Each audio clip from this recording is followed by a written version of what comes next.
Disney. In 1971, his love for America inspired the creation of the Hall of Presidents, a place to celebrate the optimism and goodwill he saw at the heart of the American story. Walt's vision was to honor the nation by honoring the American presidency.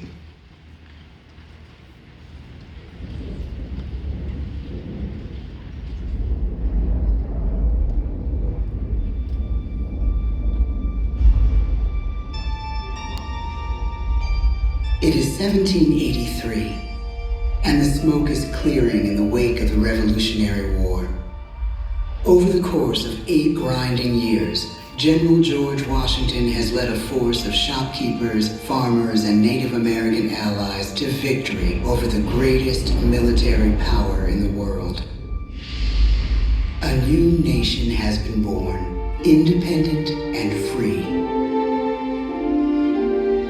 The founders must form a national government. In 1787, through months of passionate debate, they create a written constitution. For the country's highest office, they imagine something new in the history of the world. A leader not born to power like a king or queen. A leader who has not seized power through conquest. A leader not separate from the people, but elected by the people. From among the people. We, the people. This is a new idea, an American idea. The idea of a president.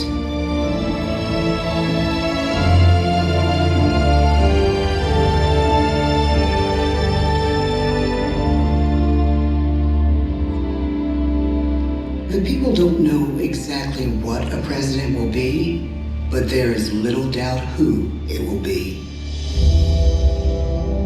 George Washington's stature and bearing have marked him as a leader. His integrity has made him a great one. Washington knows that many generals who have led successful revolutions make themselves dictators or kings. Instead, he steps down from power and retires to his home, Mount Vernon. The world takes note, and George Washington becomes the symbol of American ideals. In the first presidential election, it's Washington by a landslide. The only doubt seems to be his own. He writes, "Integrity and firmness is all I can promise. Integrity and firmness is exactly what we need."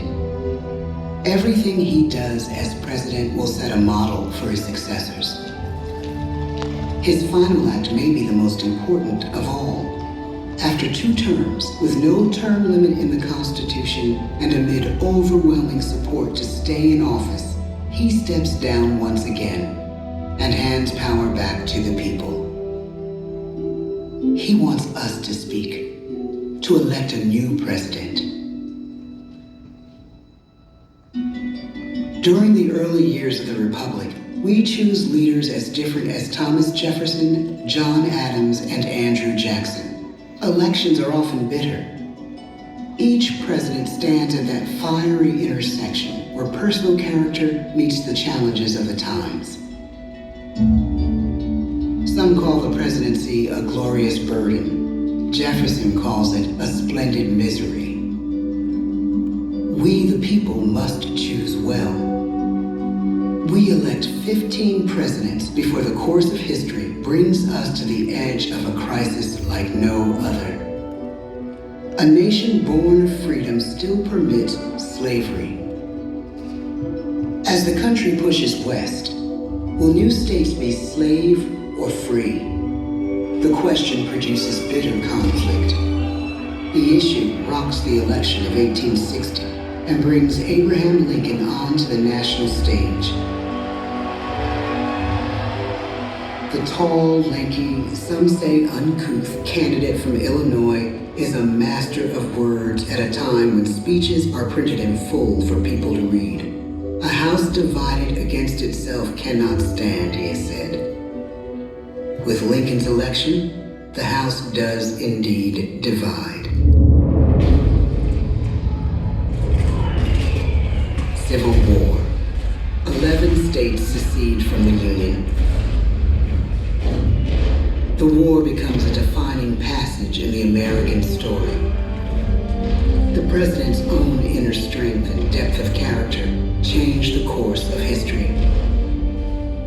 Lincoln had come up the hard way on the American frontier, desperately poor, with less than a year of formal schooling. His early years were scarred by tragedy, the death of his mother, his sister, his first love. He struggles with depression, but never loses his determination to rise above it. He once said he's driven by a desire to leave the world a little better place for having lived in it. The war rages. Lincoln fights to preserve the Union and end slavery. Neither is a sure thing. At Gettysburg, Pennsylvania, 6 months after one of the bloodiest battles of the war, the president dedicates a cemetery to the thousands of soldiers who died there, in words we can never forget.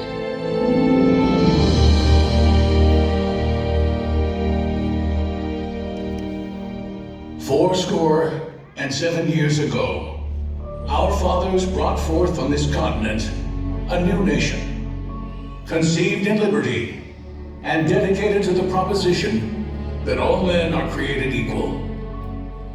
Now we are engaged in a great civil war, testing whether that nation or any nation so conceived and so dedicated can long endure. We are met on a great battlefield of that war. We have come to dedicate a portion of that field as a final resting place for those who here gave their lives, that that nation might live. It is altogether fitting and proper that we should do this. But in a larger sense, we cannot dedicate, we cannot consecrate, we cannot hallow this ground. The brave men, living and dead, who struggled here, have consecrated it far above our poor power to add or detract. The world will little note, nor long remember what we say here, but it can never forget what they did here. It is for us, the living, rather, to be dedicated here to the unfinished work which they who fought here have thus far so nobly advanced.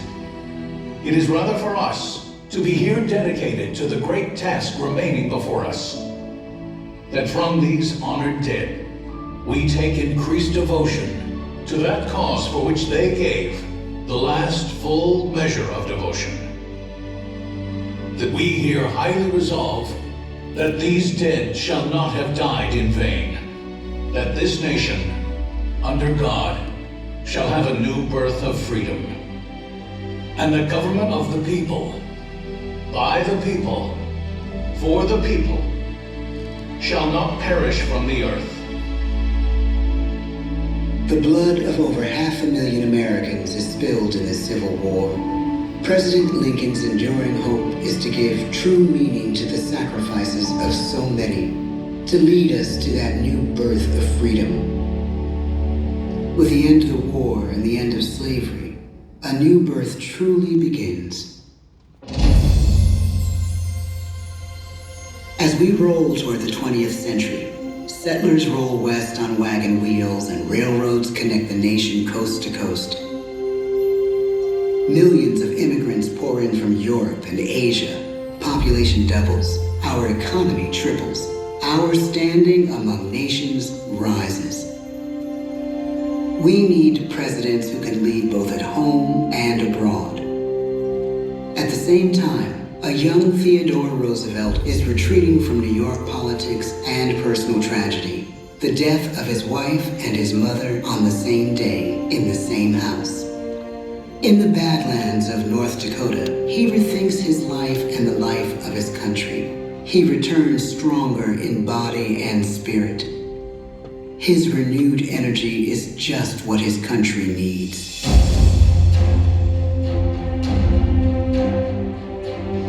American industry is booming, but social tensions are rising. A progressive movement is bubbling up, pushing for change, and change is needed in the working and living conditions in cities. The gap widens between rich and poor. The demand for change grows stronger.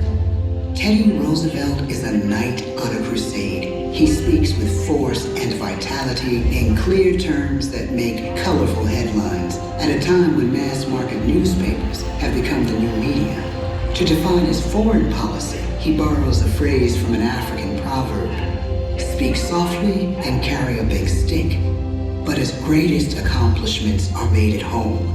He breaks up giant monopolies, protects workers' rights, and calls for a square deal for all Americans, rich and poor, capitalist and wage earner. And a square deal for every man and every woman in the United States. He calls on America to be as great as the natural grandeur of its lands.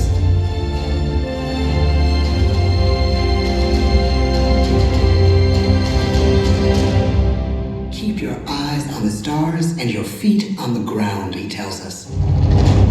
And we do.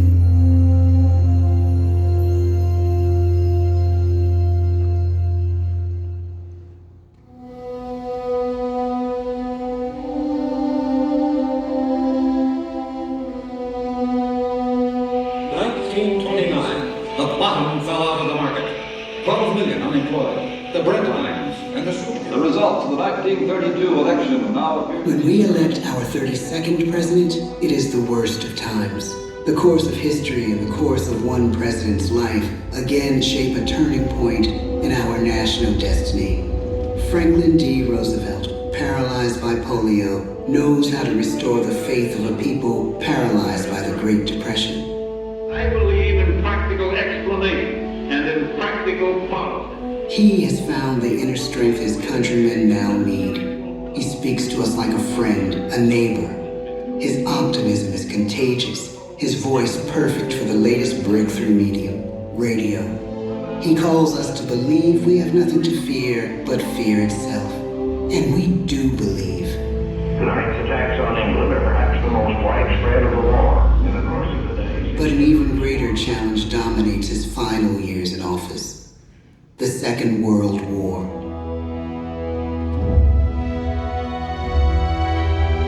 We must be the great arsenal of democracy. This is an emergency as serious as war itself. We stun the world with our production. When bombs fall on U.S. troops in Pearl Harbor, he calls us to fight on the war front and sacrifice on the home front.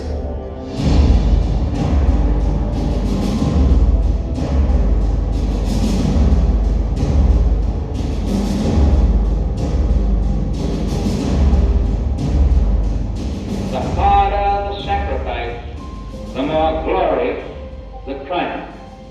So spoke America in the year 1776. So speak Americans today. The world changes. The country changes. And yet, in one sense, what we need most from our presidents has never changed. A guiding vision that calls forth the best that America can be. Will outer space be developed for the benefit of all mankind? Or will it become another focus for the arms race? The choice is urgent, and it is ours to make. Ask not what your country can do for you. Ask what you can do for your country. But really, it's all of us who must overcome the crippling legacy of bigotry and injustice. And we shall overcome. One of the agreements that President Sadat and Prime Minister Begin are signing tonight is entitled A Framework for Peace in the Middle East. Mr. Gorbachev, tear down this wall. You have lost too much, but you have certainly not lost America. I can hear you. The rest of the world hears you. this country requires the willingness to speak out for what is right, to shake up the status quo. That's America. Our presidency is no longer just an idea. It is an idea with a proud history. Ladies and gentlemen, the presidents of the United States of America.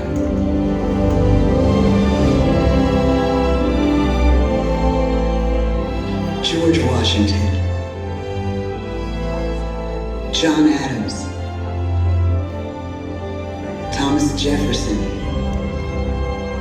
James Madison, James Monroe, John Quincy Adams, Andrew Jackson, Martin Van Buren, William Henry Harrison, John Tyler, James K. Polk, Zachary Taylor, Millard Fillmore,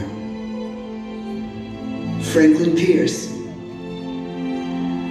James Buchanan, Abraham Lincoln,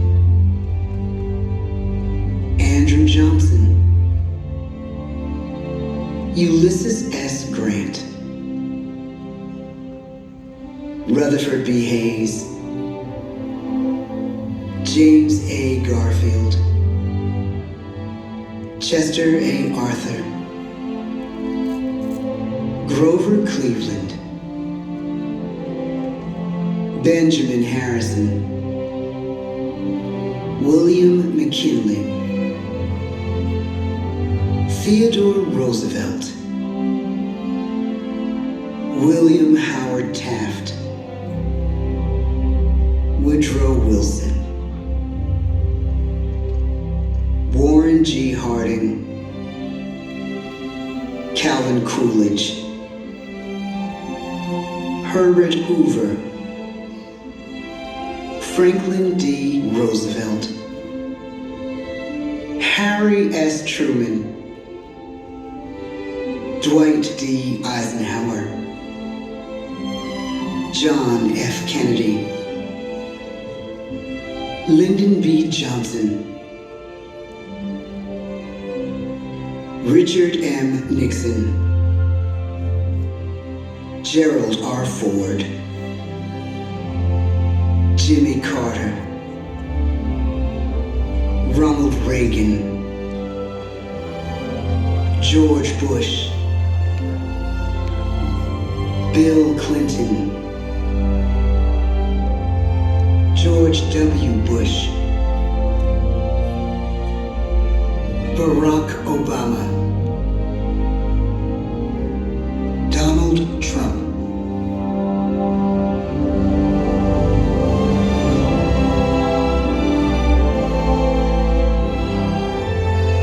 And now we come to the present. Once again, we place our trust in the idea of a president, as we have from the beginning. My fellow citizens, no event could have filled me with greater anxieties than that notification on the 14th day of April, 1789, that you had selected me to lead our nation. But it was with the confidence of my fellow citizens that I took an oath. 35 simple words that have been repeated by every American president throughout history. I, Joseph Robinette Biden Jr., do solemnly swear that I will faithfully execute the office of President of the United States, and I will, to the best of my ability, preserve, protect, and defend the Constitution of the United States. So help me God. The presidency of the United States is a role unique in the world, an office entrusted to each president by us, we the people.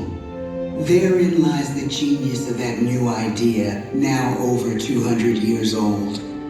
A new idea our presidents have turned into a great American idea again and again.